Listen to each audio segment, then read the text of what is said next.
намын аль бие усны үйл ажиллагааны мэдээлэл хаанаас авах гэдг нь тодорхойгүй. Viber, Messenger, chat группүүд дээр хувь хүмүүсийн нээс нь энэ нэг группүүдээр л дамжуулж хоорондоо мэдээлэл холбоотой солилцож үзэл бодлоо илэрхийлдэг. Гэхдээ аль бие усны мэдээлэл солилцоо тун дутмаг.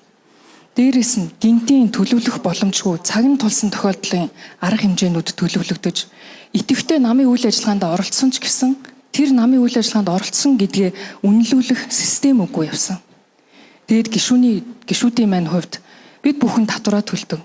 Тэгвэл зарцуулалт нь яад юм бэ гэдг нь ойлгомжгүй байсаар ирсэн. Яг үнэндээ фракцуудын хагарал үзэл санааны ялгаатай байдлаас болж арчилсан нам олон жилийн турш хагарал бутралтай явсан.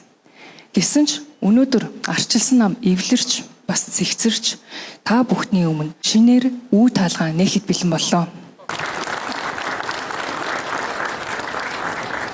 Манай системийн үндсэн бүрэлдэхүүн хэсгийн хамгийн чухал дөрвөн хэсгүүдийг тайлбарлавал шинжилсэн бүртгэлийн хүрээнд сонгуульт гишүүнийг бид бүхэн ялган таних боломжтой болж байгаа.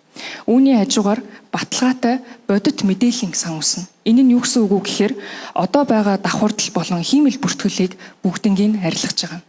Санхүүгийн ил тод байдал манай намын хамгийн том итгэлцэл. Энд хандив, дэмжлэг, татвар бүх зүйлийг бүртгэлтэй болгож хяналттай болгож байгаа. Гишүүдийн оролцоонд тулгуурлана гэдэг нь өнөөдөр бид бүхний оролцоо болох судалгаа шийдвэр гаргах төвшөнд санал асуулга явуулах, дотоод хилцүүлэг, бодлогын санал цуглуулах гэх мэт зөвхөн сонгуулийн үеэр л гишүүдтэй хүрч ажиллах биш, өдөр тутмын оролцоогоор нь гишүүдийнхээ саналыг тогтмол авдаг байх энэ боломжийг нээж байгаа. ERP системд суурилсан дата удирдлагын энэ цогц систем маань бол бид бүхний намын бүх хэсэгт хурдтай менежментийг зохицуулах ба хүний нөөцийн мэдээлэл болон үндсэн дүрмийн хэрэгжилт болон журмын хэрэгжүүлэлтүүдийг real time-аар хийх боломжтой болж байгаа.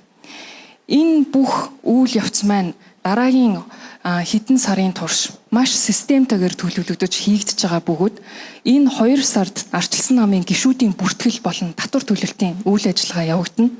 Ингээд 3 сараас манай намын дотоод сонгуулиуд эхлэх ба дотоод сонгуульд оролцох гишүүд маань гэрээгээ пассвортаараа эрдсэндээ ороод эрс бүртгэлд хамрагдсан гишүүд маань сонгуулийн санал өгөх боломжтой болно.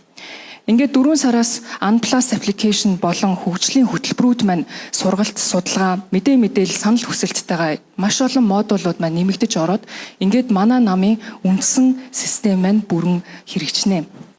Ингээд орон зай, цаг хугацаа, хувь хүнээс хамаарахгүйгээр арчлалын систем маань бүрэн дүүрэн ашиглалтанд ороход бэлэн болжээ. Энэ хүү олон жил хүлээгдсэн арчилсан намын түүхэнд шинэ хуудас нээж байгаа аргыг энэ технологиг нэвтрүүлэх маш том алхам зоригийг эхлүүлсэн арчилсан намын дарга цогт гэрэл танд баярлалаа.